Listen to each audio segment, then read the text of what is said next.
Right now I'm sort of wide, so I can go in.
Ladies and gentlemen, may I have your attention, please? Ladies and gentlemen. David.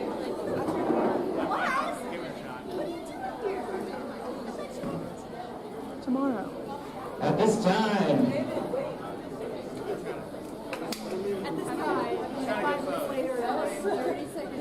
All right. One moment, please. We'll get your attention.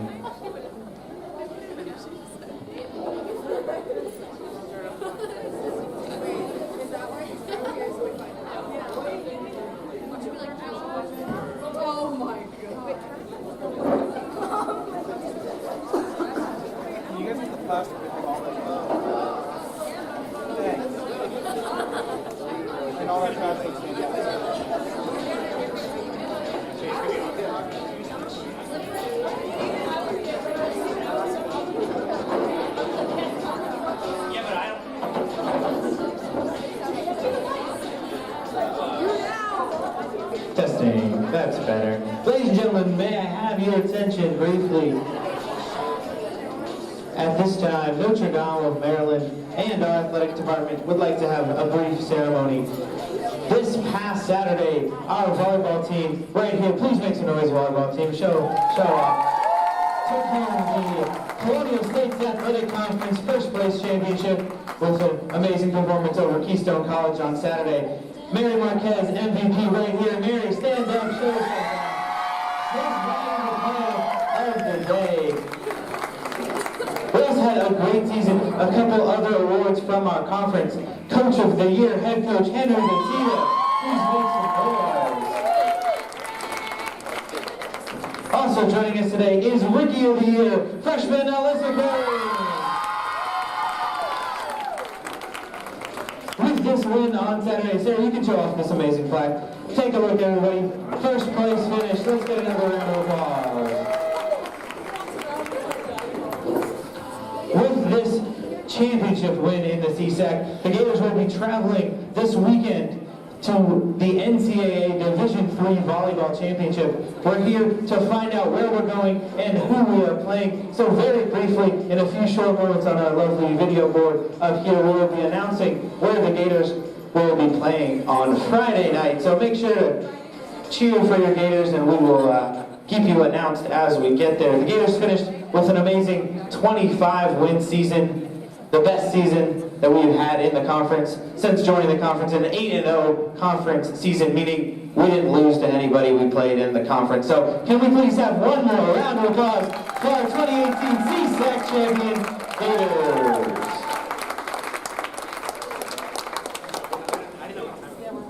You got 30 seconds.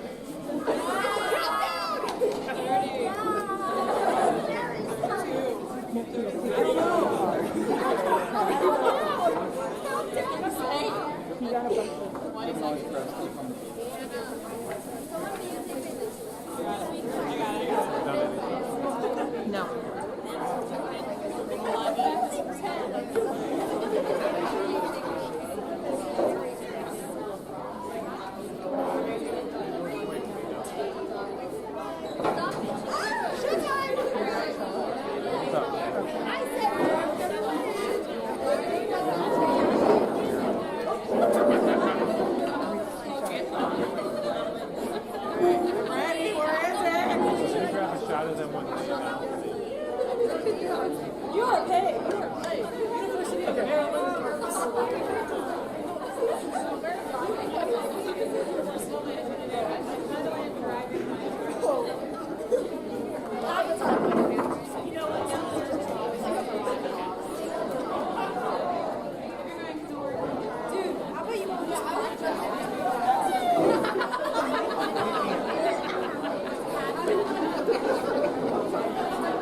Thank you. Exactly what I was going to ask.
Volleyball Selection Show. I'm your host, Will Haskell.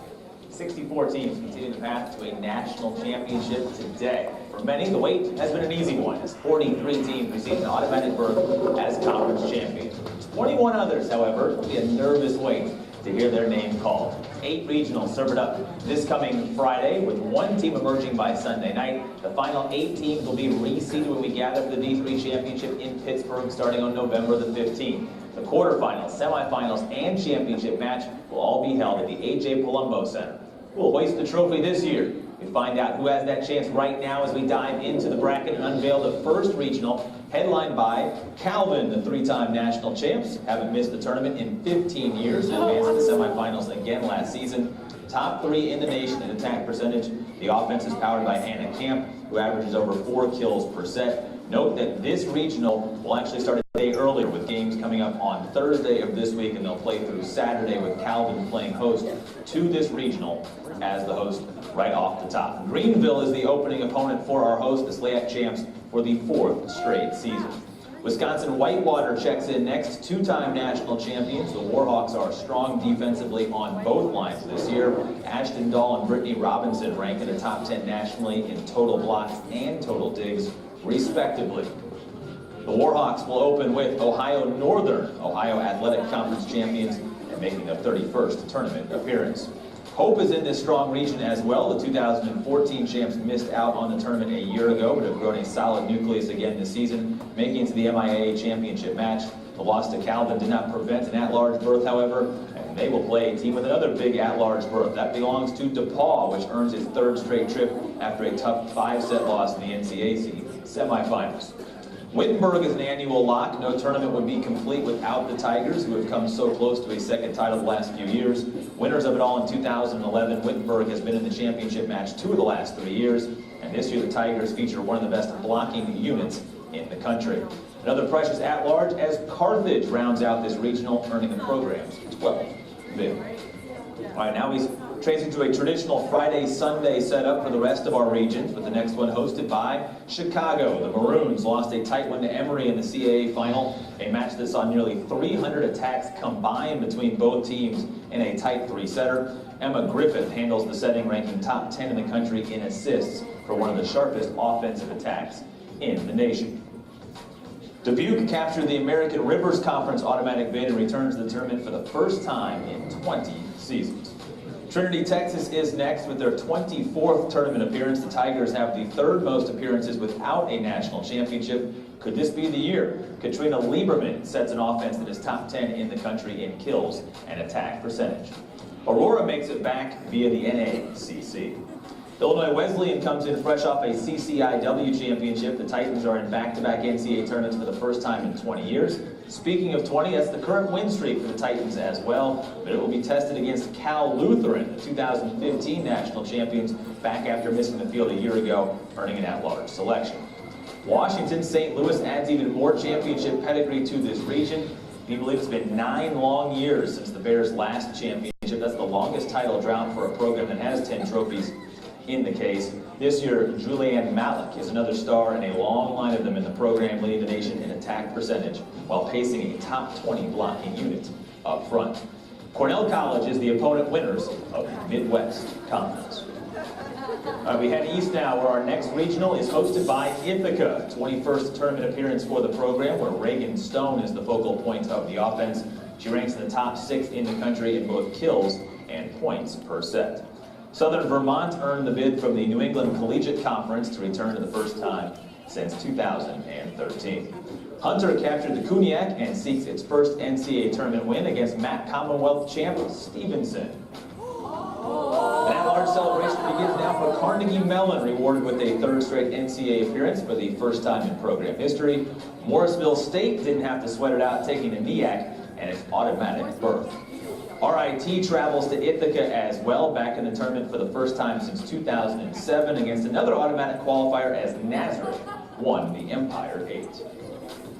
All right, to our 4th region now, where Juniata never misses an NCAA party. Record 38th tournament appearance for the legendary program. The Eagles just won their 38th straight landmark conference title as head coach Heather Pavlik continues the winning tradition at her alma mater. And she will prep for Notre Dame of Maryland.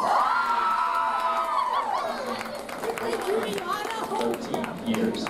Celebration time for Marymount, which earns its first trip to the tournament. The Saints win over top-seeded Cabrini in the Atlantic East Conference tournament, helps secure an at-large selection. It'll be a battle of the Marys, with Mary Washington, the opponent, earning a spot for the 3rd time in the last 4 seasons. Thomas More will be a favorite perhaps in this region. The ACAA champs are back with the top-ranked offense in the country. The Saints lead the nation this year in assists and kills per set. Big reason why is depth. Jenna Fessler handles the setting for this potent offense, and she has plenty of weapons to distribute to on the court this year. They will need that versatility if they're to make it through a difficult region. Pittsburgh Bradford will try to slow the offense down, making a 3rd tournament appearance after capturing the Allegheny Mountain Collegiate Conference. Christopher Newport, no stranger to the tournament, in via the CAC auto bid to face Bethany, winners of the President's Athletic Conference and tournament participants for the 2nd time. All right, we are zipping right through the bracket. That's already half of the field. 4 regions, 32 teams, and there's still a nervous wait for several more, hoping that their names will be called soon. Well, just a little bit. A quick break. Get back to the bracket.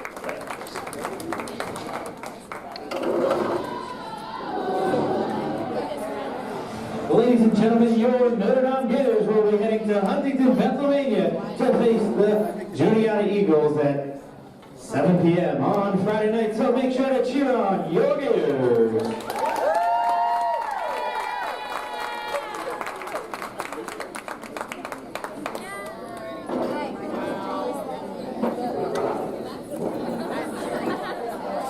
Thanks for coming out, and once again,